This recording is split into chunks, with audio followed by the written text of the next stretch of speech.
Là, ils étaient obligés de se faire comme ça. Deux contre lui, parce que là, ils ne pouvaient pas se soulever. Mais ils en mettaient plusieurs. Hein. Plusieurs. C'était la torture. Hein. Et on avait deux cellules, l'un pour les hommes, l'autre pour les femmes.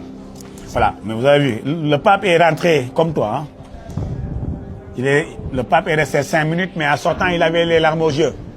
Parce qu'il ne pouvait pas imaginer qu'un être humain pouvait faire ces genres d'actes. C'est pour ça que le pape a pleuré. On a Mandela aussi, qui est rentré. Mandela est resté 5 minutes. Vous savez que quand il est sorti à prison en 91, il est venu à Gorée directement rentrer dans cette même cellule. Et il a beaucoup pleuré. Parce que vous savez qu'il a vécu la prison. Vous avez vu? Et puis il y avait ces deux cellules, l'un pour les hommes, l'autre pour les femmes. Mais la seule différence, on a deux petites fenêtres. Voilà, c'est ça la différence de ces deux cellules. Voilà.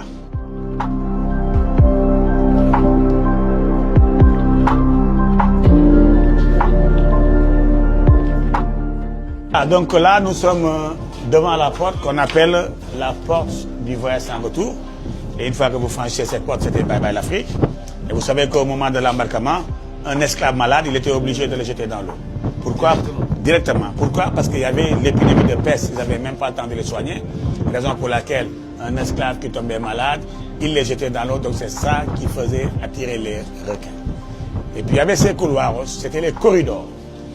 On avait 4 couloirs, les 2 premiers pour les gardiens et les 2 autres pour les esclaves. Et une fois dans ces couloirs, ils partaient plus avec leur nom, c'était plutôt avec des numéros matricules. Et une fois dans le bateau, on les mettait des chaînes qu'on mettait entre les 2 chevilles, je vais vous montrer les chaînes, avec une grosse boule qu'on mettait au pied qui faisait 10 kg 300. Raison pour laquelle un esclave qui tentait de s'échapper, il allait au fond de l'eau à cause de cette boule. Et aussi, c'est devant cette porte qu'on avait reçu le pape Jean-Paul II aussi, en février 92. Et c'est devant cette porte que le pape a demandé le pardon.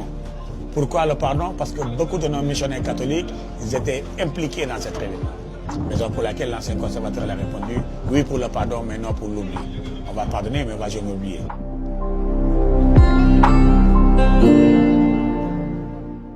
Donc vous avez vu la première, il ne pouvait pas se soulever, mais par rapport... Vous avez vu? Et puis, c'est la boule qui est là. Voilà, c'est pour ça qu'avec un esclave, il ne pouvait même pas s'échapper avec ça. Même